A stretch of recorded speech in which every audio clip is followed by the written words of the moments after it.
My father's mother was the daughter of Arthur Barclay, and she married a Padmore. And at some stage, because of the, people think it was the 2018 pandemic, the flu pandemic. Some said it was because of her being pregnant, some said it was both, but her children were Antoinette, the older, and George, the younger. And on her deathbed, she asked her relatives to take care of these children. Possibly because in those days they didn't think a man could take care of children. Or possibly maybe her husband was just a good timer, and I don't know what the answer was. I think it was James Stanley Padmore. But in any case, my father went to the Barclays, Edwin Barclay and his wife Feemy, who had no children. Between the two of them, never had children. And so they took him on really as their own. And Antoinette went to the Shermans, spent time in TUBMAN, and someone died. And anyway, she stayed with different families besides the Shermans. She stayed at time at the Wiles and time at the Barclays, and she was all over the place. But she and her brother were the only siblings of her parents' marriage. And my father tells the story at one time, as a little boy, very little boy, lying in his room with his foster mother, Feemy Barclay, and seeing this woman with long hair, and that she seemed to be concerned about him and so forth, and that his foster mother, Miss Feemy Barclay, said to her, "Don't worry, I'm taking care of George. You don't have to stay here. Go away, he will be fine." And that this apparition then disappeared. And that was his recollection at a very young age. I guess the happiest memories, I'll break it down into three. I remember one as a little boy when they were living on Barclay Farm up in Firestone. That when my parents did show up in Monrovia, we knew that the next day was usually after the school holidays, that we would all be going back up to Firestone, up to the farm, to Barclay Farm. The reason that I remember those times so much is because once they arrived in Monrovia, we knew that the next day would be the holidays, the school holidays, and we'd be going back up to the farm, up in Firestone, up to Barclay Farm.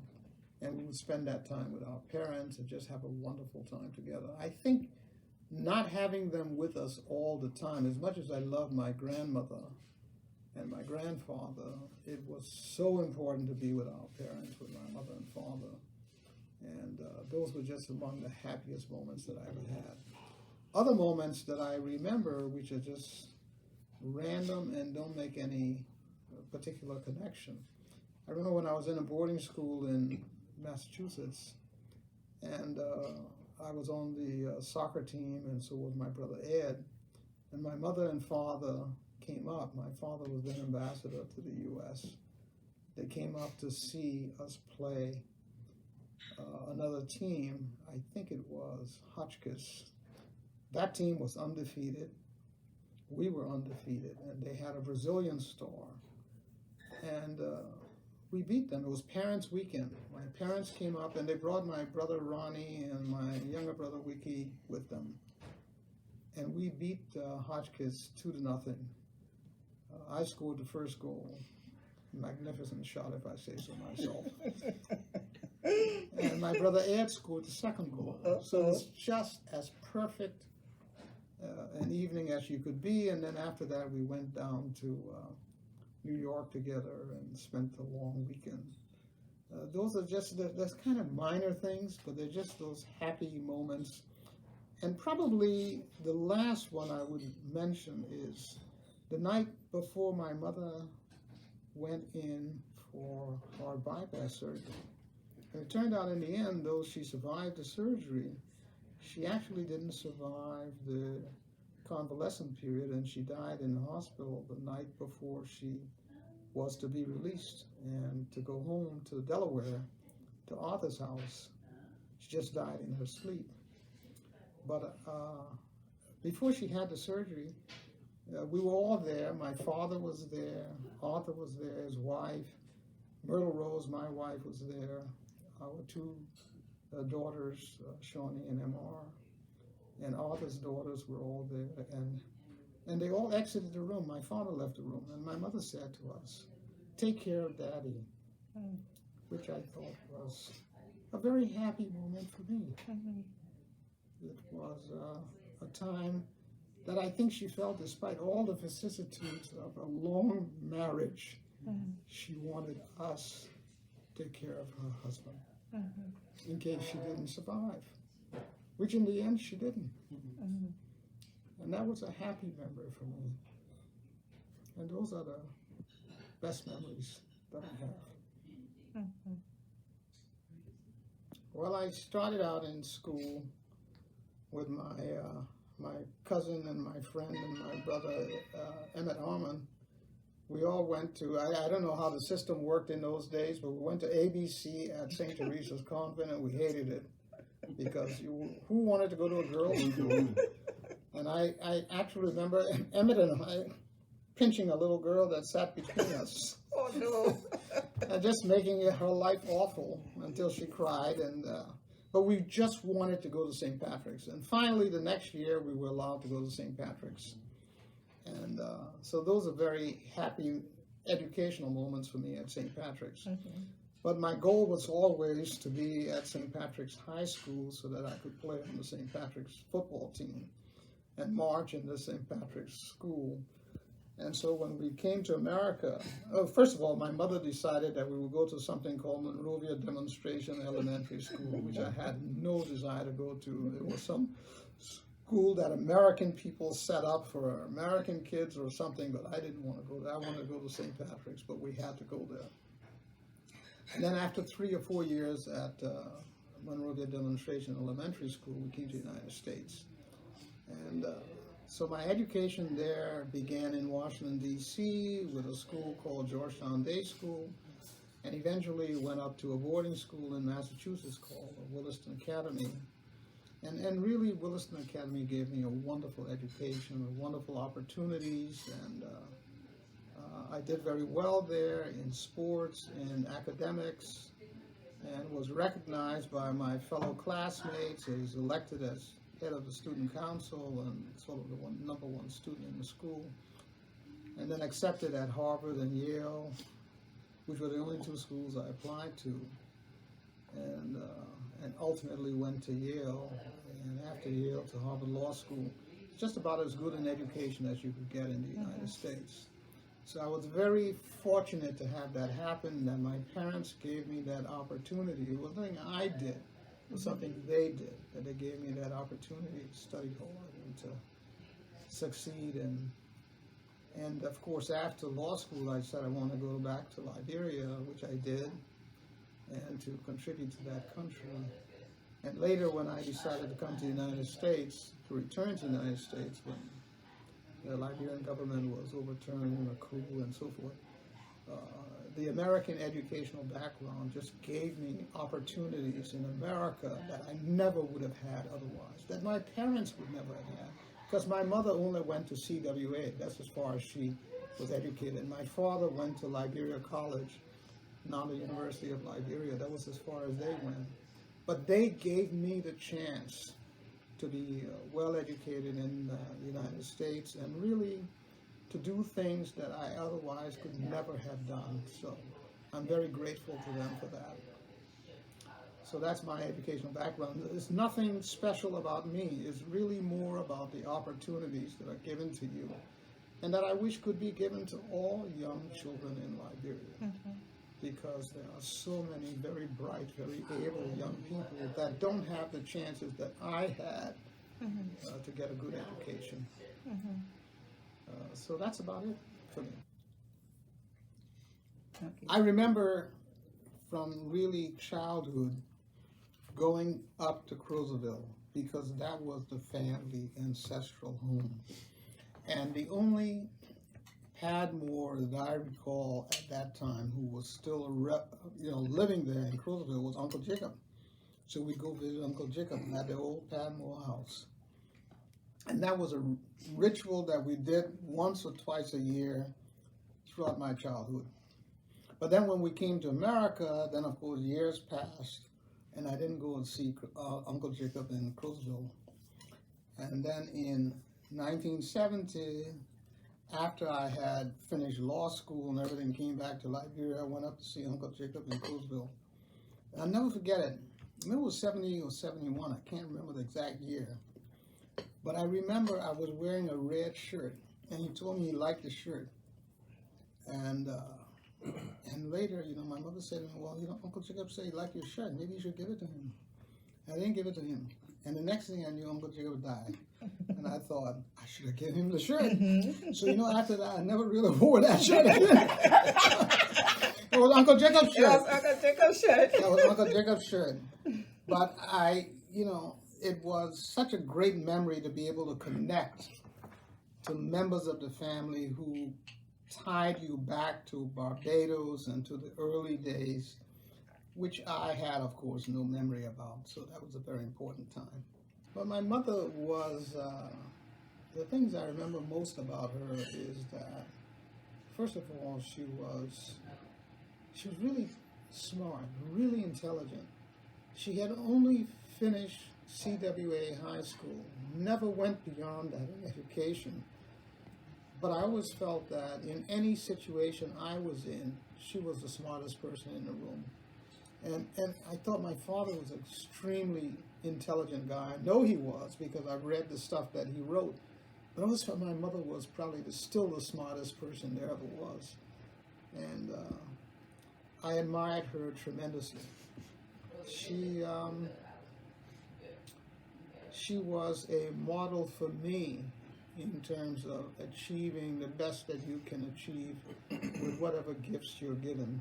And I think particularly because she was only a high school graduate, I just felt that this was and a great lesson for me from my mother. I was very pleased and proud of the fact that ultimately she became a critical minister or person in the president's office when Tubman was president, and later was recognized by Talbot, who made her the Minister of Health in his first administration. And I actually thought she was the first cabinet minister. There may have been another female, but I thought she was the first female cabinet minister. And I remember when Ellen Sirleaf bestowed on me honors of Liberia, of the Humane Society of African Redemption or something or other. And I was asked to speak for all the honorees, and I talked about my mother and about Ellen, that people like Ellen and others at the time who were important officials of the Liberian government, who were women, that I thought that my mother had really sort of helped to set that path for all of them. And I was very proud of her for doing that.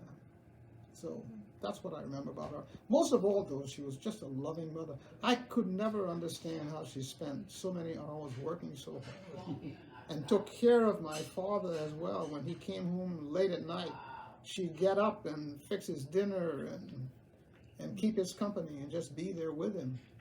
It was an amazing, to me, expression of love, despite all the vicissitudes of their marriage and all the things that happened between women and men over a long-term relationship.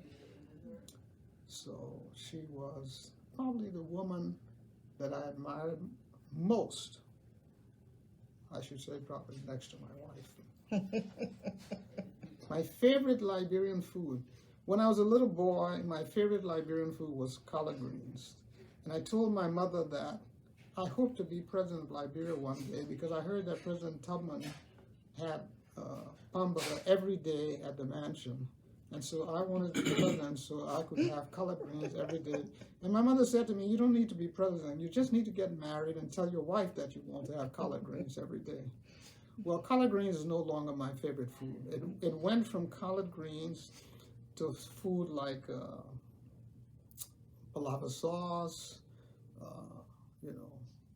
plateau, you know, and all these Liberian dishes that I just love. But over time, believe it or not, something I hated when I was a little kid, I think probably I like fufu and soup better than anything else. I just think it's the most wonderful, delicious. I can't even explain it because you're just swallowing this fufu, you know? I mean, it's just satisfying in a way that you can't express to someone who has never experienced it. So that's probably my favorite Liberian food. And I think it's also a food that's popular throughout West Africa in various types, but it's always getting that fufu, futu, whatever you want to call it, with plantain, with cassava, and all the rest of that. It's just a wonderful African dish with a nice hot soup with okra and all those good things in it. And after that, you can have a good night's sleep and a glass of cold club beer to wash it down. That's what I love. The green plum, you add lime juice, you add vinegar, you add pepper, and you mix it all up together, and then you eat it. And thank God it's a wonderful dish. I would still love to have it today. I'm not sure whether it would handle my stomach very well, but I'm looking forward to it. You got some? I love sugar cane. I eat sugar cane. You chew, chew, chew, chew. You spit it out. I love sugar cane. And what else? You said guava? Of course, guava. We all ate guava. Guava were on the tree. Ate the guava. We used to have patanga and all of that that we would eat all the time. And you know what? It made us strong. It didn't make us sick. So all these new things. I didn't know apple. I didn't know pear. I knew plum, what we call plum. The American people call it, what do they call it? Mango. They call it mango, but I know it as plum. Then we eat all those kind of things, guava, plum, you know, golden plum, patanga, all of that stuff. We even would eat cashew. You could eat the fruit, and if the water come on your clothes, it would stain your clothes. Your parents would get very angry with you. So we enjoyed those things. Those were the things that I remember from my childhood. Those were the days. Those were the days.